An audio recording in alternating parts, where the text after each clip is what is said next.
अरे भाई, गंगा में डुबकी लेने से गरीबी दूर होती क्या? आपको खाना मिलता पेट को, तो ये लोग जाकर हजारों रुपए खर्च करके कंपटीशन पे डुबकियां मार रहे। जिसके घर पे मीटर की रीडिंग 600 से कम है, उसको बिजली का बिल 0 आएगा। मेरा बिजली ਦਾ ਬਿੱਲ ਪਹਿਲਾਂ 1 ਸਾਲ ਪਹਿਲਾਂ ਆਵਾ ਤਾਂ ਤੇ ਹੁਣ ਵੀ 1 ਸਾਲ ਹੋ ਗਿਆ ਵੀ ਆਂਦਾ ਨਹੀਂ ਹੈਗਾ। ਜਦ ਆਹ ਭਗਵੰਤ ਮਾਨ ਦੀ ਸਰਕਾਰ ਬਣੀ ਆ ਜੀ। ਮੁੰਡਾ ਸਾਨੂੰ ਛੋਟਾ ਕਹਿੰਦਾ ਪਿਛਲੀ ਵਾਰੀ ਬਿੱਲ ਕਿੰਨਾ ਆਇਆ ਤਾਂ ਮਾਂ 3500 ਰੁਪਈਆ ਕਹਿੰਦਾ ਐਤਕੀ 0 ਆਇਆ। ਮਾਂ ਫੇ ਐਸਾ ਮੁੱਖ ਮੰਤਰੀ पूरे इंडिया बनना चाहिए।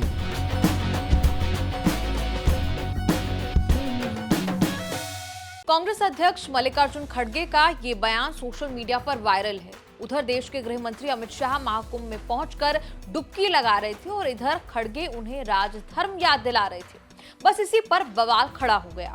एक के बाद एक बीजेपी नेताओं ने इसे सनातन धर्म के खिलाफ कांग्रेस की मानसिकता बताया, तो किसी ने फिर से कांग्रेस पर एंटी हिंदू वाला टैग चिपका दिया।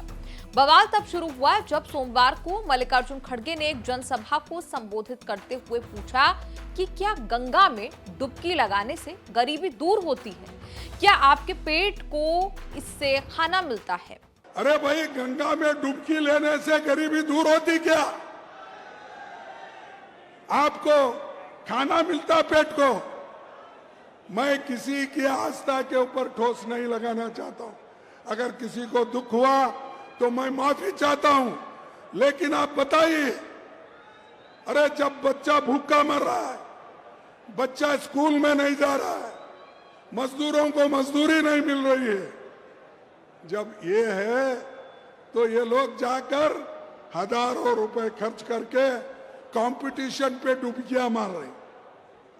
कंपटीशन में एक डुबकी मारता दूसरा, और जब तक वो टीवी में अच्छा नहीं आता तब तक डुबकी मारते रहते। निशाना था खास देश के गृह मंत्री अमित शाह पर, जो सोमवार को त्रिवेणी में स्नान करने पहुंचे हुए थे। स्नान की तस्वीरें भी बाहर आई, जिस पर खड़गे चुटकी लेते सुनाई दिए। हालांकि खड़गे के बयान से कई नेता भड़क गए। असम के मुख्यमंत्री हिमंत बिस्वा शर्मा ने तो सोनिया गांधी का कुंभ वाला 2001 में किया स्नान याद दिला दिया। हिमंता ने सोशल मीडिया प्लेटफॉर्म एक्स पर लिखा, महाकुंभ पर कांग्रेस अध्यक्ष मल्लिकार्जुन खड़गे का बयान अभूतपूर्व है और सनातन धर्म के खिलाफ गहरी चिंताजनक मानसिकता को दर्शाता है। मेरा मानना है कि ये राहुल गांधी के नेतृत्व वाली कांग्रेस पार्टी का आधिकारिक रुख है, लेकिन मैं उनसे पूछना चाहता हूं, 2001 में सोनिया गांधी ने खुद कुंभ के दौरान पवित्र स्नान किया था। क्या वो ये कहने की हिम्मत करेंगे कि हज पर जाने से भूख और गरीबी जैसे मुद्दे हल नहीं होंगे? कांग्रेस से जुड़े सभी हिंदू नेताओं के लिए समय है कि वो इस पर विचार करें और अपना रुख तय करें। अपनी आस्था, अपने धर्म या इस देश की समृद्ध सांस्कृतिक विरासत से केवल सत्ता और पद के लिए समझौता ना करें। किसी भी नेता, किसी भी विचारधारा और किसी भी पार्टी को अपने धर्म और विश्वासों से ऊपर नहीं रखना चाहिए। सनातन धर्म सदियों से समय की कसौटी पर खरा उतरा है। राजनीतिक स्वार्थ के लिए इसके सार को कमतर ना आके अपने विवेक को अपना मार्गदर्शक बनने दें। महाराष्ट्र बीजेपी अध्यक्ष चंद्रशेखर बावनकुले ने भी जोरदार हमला करते हुए कहा कि कांग्रेस ने हमेशा हिंदू धर्म की अस्मिता, श्रद्धा और भावनाओं का अपमान किया है, लेकिन इस बार महाकुंभ जैसे पवित्र उत्सव, उसमें श्रद्धा और आस्था के साथ भाग लेने वाले करोड़ों हिंदुओं और गंगा की पवित्रता का मजाक उड़ाकर कांग्रेस अध्यक्ष मल्लिकार्जुन खड़गे ने सारी हदें पार कर दी हैं। लंबा चौड़ा पोस्ट लिखते हुए बावनकुले ने कहा कि अगर आज सत्ता में ना रहते हुए भी कांग्रेस के राष्ट्रीय अध्यक्ष कुंभ मेले का मजाक उड़ा रहे हैं, कल अगर गलती से उनकी सत्ता आ गई तो भविष्य में कुंभ मेले पर प्रतिबंध लगाए बिना ये नहीं रुकेंगे। ये डर आज देश के हिंदू समाज के मन में पैदा हो गया है। बीजेपी प्रवक्ता ने खड़गे के हमले का जवाब देते हुए बताया कि कैसे, सुधांशु त्रिवेदी बता रहे हैं कि कैसे कुंभ से अर्थव्यवस्था में बेहतरी हुई है। इस कुंभ मेले से 2.5 लाख करोड़ रुपए की इकोनॉमिक्स जनरेट होने जा रही है। टाइम्स ऑफ इंडिया में प्रकाशित एक आर्टिकल के अनुसार 1% तक का जीडीपी में योगदान इस वर्ष कुंभ मेले की इकोनॉमिक्स से हो सकता है। अभी कुंभ मेला प्रारंभ होने के बाद जो भारत में वीजा एप्लीकेशंस विदेशियों से आ रही हैं, जो स्पिरिचुअल टूरिज्म के लिए आ रही हैं उसमें 21.4% की वृद्धि हो चुकी है।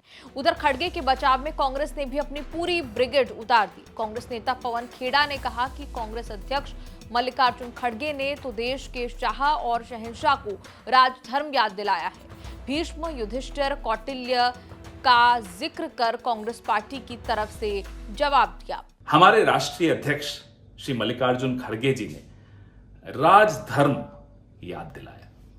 ये वो राजधर्म है जो अगर महाभारत अगर आप पढ़ेंगे तो भीष्म पितामह ने युधिष्ठिर को याद दिलाया था।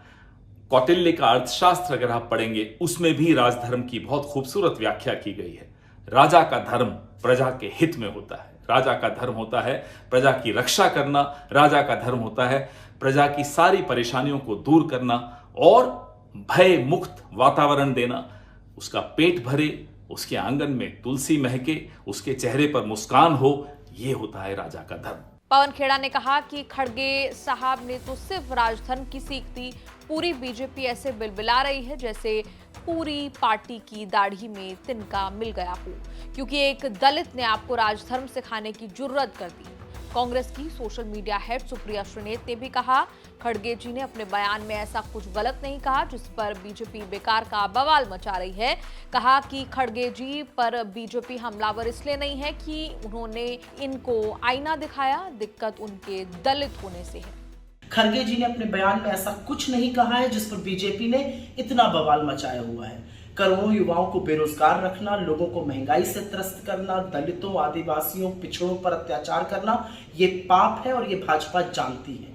इनको आपत्ति खड़गे जी के आईना दिखाने से नहीं है, इनको दिक्कत खड़गे जी के दलित होने से है। इन संघियों को आपत्ति इसलिए ज्यादा है क्योंकि उनको पता है कि जिनका इन्होंने सदियों से शोषण किया उस समुदाय का एक दलित व्यक्ति इनकी कलई खोल रहे हैं। तो मल्लिकार्जुन खड़गे के इस पूरे बयान पर कहीं ना कहीं भाजपा की तरफ से इस तरह के रिएक्शन जो है वो सामने आ रहे हैं। एंटी हिंदू टैग एक बार फिर कांग्रेस पार्टी पर लगाती हुई भाजपा नजर आ रही है। आपका इस पर क्या कहना, आप कमेंट्स में लिखकर अपनी राय जरूर दें और देखते रहिए न्यूज़ तक।